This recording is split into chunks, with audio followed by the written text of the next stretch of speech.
और ये वाले रास्ते उन लोगों ने बनाए हैं जो यहाँ भेड़ बकरियां पालते थे। तो ये वाले अनुभव भी अद्भुत ही है भाई, बहुत ही गहरी खाई। ये सारे पौधे ना ब्रह्म कमल के हैं। बाकी अब इतनी चढ़ाई से अपना घर देख के ना अलग ही सुकून सा मिलता है भाई। ब्रह्म कमल को हमारे यहाँ बहुत ही पवित्र फूल मानते हैं। बाकी यही तो देवभूमि उत्तराखंड है। मंदिर के गेट पे ना बड़े बड़े पत्थर लगा रखे हैं। सुबह सुबह उठने के बाद बाहर का माहौल कुछ ऐसा हो, सामने की बर्फीली चोटियां सुंदर दिखाई दे रही हूँ। बस 5 मिनट के बाद सनराइज होने वाला है इन चोटियों पे। और इधर से देखिए जहाँ से सूरज आएगा वहाँ से लालिमा ही लालिमा छाई हुई है। तो सबसे पहले आप सभी को मेरा प्यार भरा नमस्कार। मेरा नाम है आलोक राणा और स्वागत है आप सभी का देवभूमि उत्तराखंड के रुद्रप्रयाग जिले के बिसुड़ी ताल से।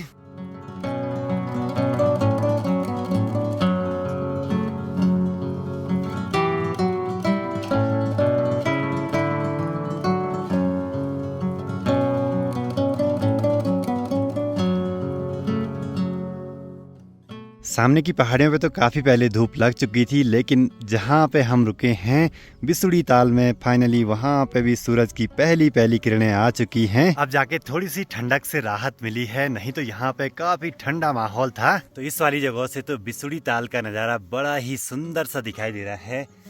सामने बर्फीली चोटियों का रिफ्लेक्शन पूरे ताल में एक गजब का माहौल बना रहा है। अगर 1 महीने पहले हम यहाँ पे आते तो इस ताल के चारों ओर सिर्फ रंग बिरंगे से फूल दिखाई देने थे हमें, लेकिन अब सारे फूल सूख चुके हैं। कुछ ही फूल बचे हुए हैं उन फूलों में से। चलो जी, सनराइज का आनंद भी ले लिया, खूबसूरत नज़ारों को भी देख लिया। अब इसके बाद आज एक सबसे ज़रूरी काम है। पास में भगवान क्षेत्रपाल महाराज जी का मंदिर है, तो वहाँ पे एक बार पूजन अर्चन करना है, तो उसके लिए सारी तैयारियां करनी है। बाकी इसी ताल का पानी हम पी रहे हैं, तो इसको उबाल के पीना पड़ेगा, तो बर्तन भर के ले आते हैं एक बारी। देखिए जी, अब हमारे पास पानी को फिल्टर करने का कोई ऑप्शन नहीं है, तो फिर रुमाल से एक बार पानी को छानेंगे, फिर इस फ्राई पैन पे पानी को गर्म करेंगे। तुरंत से पानी पीने के लिए ऐसे थाली पे रख के ठंडा करके पीना पड़ रहा है पानी। पानी तो पी लिया, अब सबसे बड़ा टास्क है यहाँ इस ठंडे ठंडे पानी से नहाना। अच्छी बात यह कि मौसम बढ़िया है, धूप खिली हुई है, तो ज्यादा दिक्कत तो नहीं होगी। इन खूबसूरत बुग्यालों के बीच ठंडे ठंडे पानी से नहाने का तो मजा ही कुछ अलग है। बाकी हमारे यहाँ मानते हैं कि इस ताल के पानी से नहाने से पूरी बॉडी में जो भी त्वचा संबंधी रोग होते हैं सारे दूर हो जाते हैं, क्योंकि आसपास की जड़ी बूटियों का ये पानी यहाँ पे इकट्ठा हो रखा है। अब सामने के पहाड़ तो हमने देख लिए, लेकिन एक बारी चलते हैं सीधे इस पहाड़ी की चोटी पे ऊपर पे। और मैंने सोचा है कि पूरे बुग्याल में नंगे पाँव चलने वाला हूँ। चलो जी, पहाड़ की चोटी पे पहुँचते ही सामने के नज़ारे देखिए, बहुत ही दूर दूर तक घाटी दिखाई दे रही है। ये नज़ारे तो हम सुबह से देखते आ रहे हैं।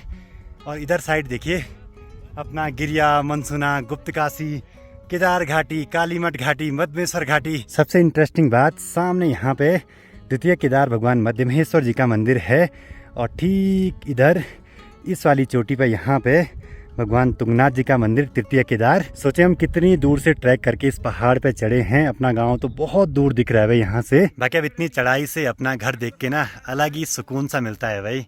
मतलब 2 दिन की ट्रैकिंग के बाद इतने खूबसूरत नज़ारे दिखे, बस मन करता है कि देखते जाएं देखते जाएं। देखो जी, गांव हमारा ये यहाँ पे है, और बैलों को हम यहाँ इस वाले खर्क तक ले आते थे पटपड़िया करके।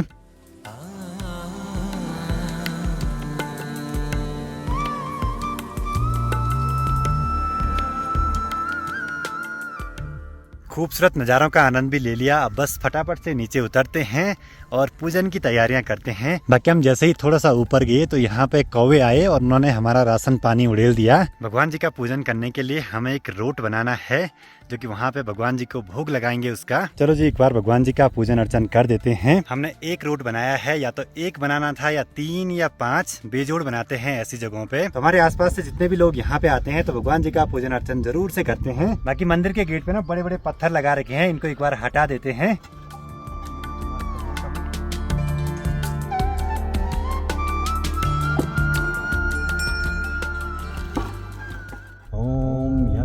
यक्षरूपं दशदिवदनं भूमिकम्पायमानं सं सं सं सहारिमारिं सुमुकुटजटाशेखरं चन्द्रबिम्बं दं दं दं दीर्घायं लकितनकमुखं और्धरोऽयं करालं पं पं पं पापनाशं प्रणमत्समतं भैरवं क्षेत्रपालम्। 11:11 हो रहे हैं। भगवान जी का पूजन अर्चन भी कंप्लीट हो चुका है। यहाँ इन बुग्यालों में आके सिर्फ भगवान जी का ही सहारा रहता है। नहीं तो ऐसे वीरान इलाकों में यहाँ के जो पलसी रहते हैं, मवेशी रहते हैं, वो बस इन भगवान जी के भरोसे रहते हैं। और जो पलसी हैं वो समय समय पर भगवान जी का पूजन अर्चन भी करते रहते हैं। और जितने भी आसपास के गाँव से लोग यहाँ घूमने के लिए या फिर कुछ अपने काम से आते हैं तो भगवान जी के पास धूप अगरबत्ती तो ज़रूर से जलाते हैं। बाकी यही तो देवभूमि उत्तराखंड है और यहाँ के रीति रिवाज और परंपराएं वो तो अतुल्य हैं, अनमोल हैं। बाकी क्षेत्रपाल महाराज जी मतलब कि इस पूरे क्षेत्र के रक्षक और जिनकी ये भूमि है। और मेरे साथ पलित था आज कुल पहाड़ी, पलित मतलब जो पुजारी के साथ सहायक रहता है, सहायक पुजारी। देखो जी, एक हिस्सा हमने बाहर रखा और वहाँ पे कौवे आ गए उस हिस्से को ले जाने के लिए। चलो जी अब प्रसाद ग्रहण करते हैं। बहुत ही स्वादिष्ट बनते हैं, घी में बने हुए रोट। देखे जी, अब सुबह जो बर्फीली चोटियाँ सामने दिखाई दे रही थी बिल्कुल अभी बादलों से ढकने लगी हैं। शाम होते होते शायद हमें आसपास सिर्फ कोहरा ही दिखे। बस अब आज का प्लान बना है, एक बार खाना वगैरह बनाते हैं, फिर देखते हैं यहीं पे रुक सकते हैं आज के दिन पे। और आसपास एक दो जगहों पे घूमने के लिए जा सकते हैं। ऊपर पे एक चोटी है, वहाँ तक रास्ता दिखाई दे रहा है, पर उससे आगे जाना सेफ नहीं है। तो जहाँ तक पहुँच पाएंगे वहाँ तक चले जाएंगे। चलो जी, आज तो हमने नाश्ता नहीं किया, लंच के टाइम तक ही हम सुबह का नाश्ता बना पाए हैं। अब तो सीधे लंच ही होगा ये। और मजे तो इनके हैं भाई, बस मजे से एंजॉय कर रहे। नीचे इसको दबा ही रखा भाई।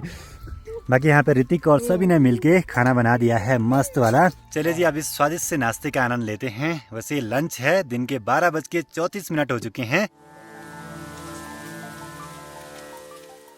शाम के 3 बज रहे हैं और चारों ओर सिर्फ कोहरा ही कोहरा लगा हुआ है। बिल्कुल किसी टाइम साफ हो रहा है, किसी टाइम घना सा कोहरा। सामने का माहौल ऐसा हो और ऐसे में गर्मा गर्म चाय मिल जाए, इसकी तो फिर बात ही कुछ अलग है भाई। और ऐसे खूबसूरत पहाड़ों के बीच में चाय पीना कौन नहीं चाहेगा ऐसे ठंडे माहौल में। खाने पीने का सामान हमने सब कुछ रखा रहता है, चाय, पानी, रोटी, दाल, सब्जी वगैरह। तो चले जी अब निकल पड़े हैं ठीक सामने वाले पहाड़ की तरफ। वहाँ तो पूरा कोहरा ही लग गया अभी। और अभी निकल पड़े हैं ब्रह्म कमल की खोज में।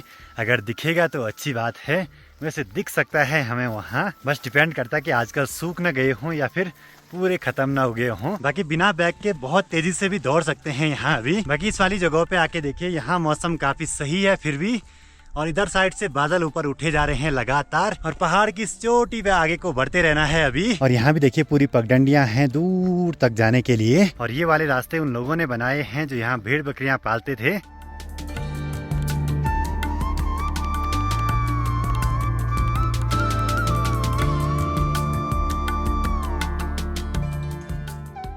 बिना बैग के इतनी जल्दी रास्ता कवर हो रहा है कि क्या ही बोले भाई। बैग के साथ स्पीड सीधे 3 गुना कम हो जाती है। बुग्यालों के रास्ते लगते तो आसान हैं, लेकिन एक पहाड़ी से दूसरी पहाड़ी पे जाने में टाइम बड़ा लगता है भाई। और रास्ते बड़े मुश्किल से रहते हैं। हमें यहाँ 2 चीज़ों की तलाश है, मोनाल पक्षी जो कि उत्तराखंड का राज्य पक्षी है और ब्रह्म कमल जो कि उत्तराखंड का राज्य पुष्प है। दोनों इन हिमालयी क्षेत्रों में आसानी से मिल जाते हैं।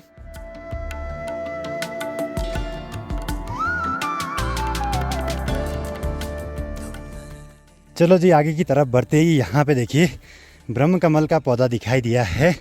ये देखिए जी, पर इस पे ब्रह्म कमल नहीं है अभी। ये देखिए शायद तोड़े हुए हैं, मतलब कि आसपास दिखाई दे सकते हैं ब्रह्म कमल अभी आसानी से। बाकी यहाँ देखिए दोनों ओर स्यमरू के पेड़ दिखाई देने लगे हैं। ये देखिए अभी कुछ समय में हो जाएंगे स्यमरू, तो इन पे छोटी छोटी कोपले भी आ रखी हैं। बाकी ये बुग्याल ना बहुत सारी जड़ी बूटियों के भंडार भी रहते हैं। आसपास बहुत सारी जड़ी बूटियाँ आसानी से मिल जाएंगी यहाँ। लेकिन ये कारगर सिर्फ उसके लिए है जो इनको पहचानता है। हमारे लिए तो सिर्फ ये झाड़ी है या यहाँ की वनस्पतियाँ हैं। मोनाल तो अभी नीचे जंगल में दिखाई दिया है, लेकिन अभी थोड़ा सा आगे जाना पड़ेगा ब्रह्म कमल देखने के लिए।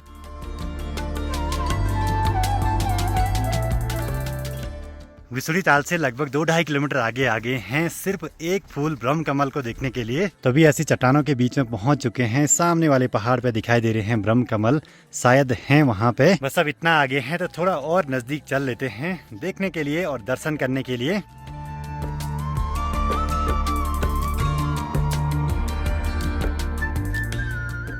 अब यहाँ से ऊपर इस पहाड़ पे सिर्फ ब्रह्म कमल के ही पौधे ज्यादा दिख रहे हैं, तो ऊपर तक जाना पड़ेगा हमें। ये सारे पौधे ना ब्रह्म कमल के हैं और यहाँ देखिए ये तोड़े हुए हैं।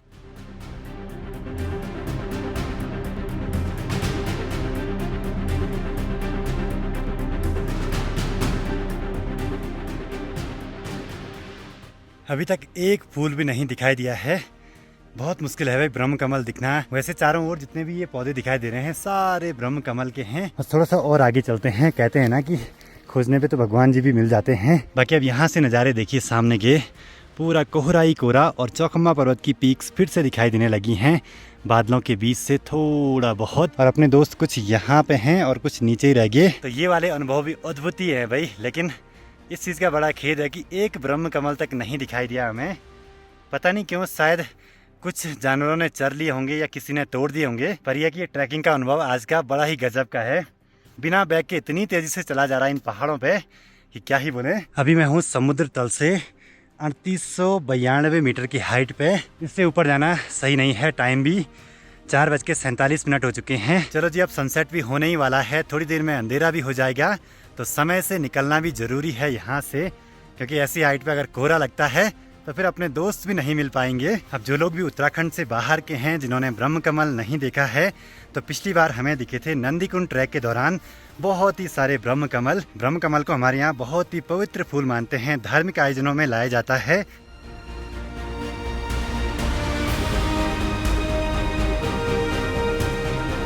आराम से।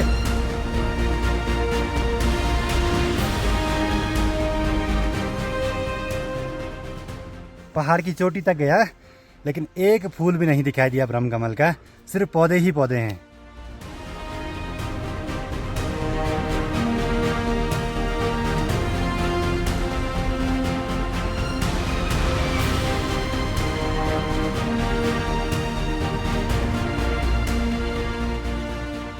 इस जगह पे आके ना सच में बहुत डर लग रहा है। नीचे देखिए, बहुत ही गहरी खाई।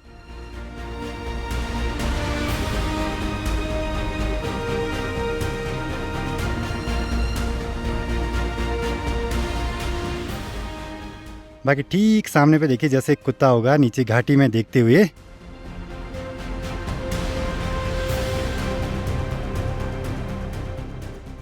तो चले जी, सनसेट के टाइम की लालिमा देखिए सामने के पहाड़ों की कितनी गजब की दिखाई दे रही है। और फिर से पहाड़ ना गोल्डन कलर के होने लगे हैं और बर्फ ना बड़ी प्यारी चमक रही है ऐसे में।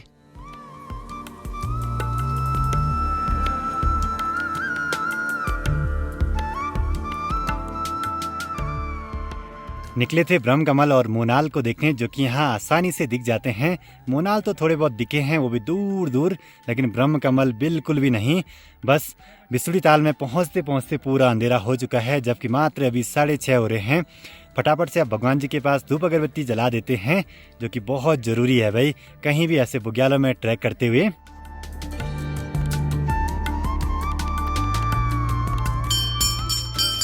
और दिन में हमने जो दिया जलाया है अभी तक जल रहा है भगवान जी के मंदिर में, तो बहुत बढ़िया बात है भाई।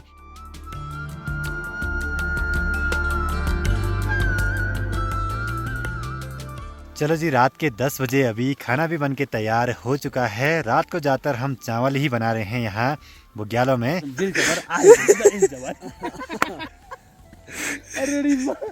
गाँव में भाई के जवाब में बोला।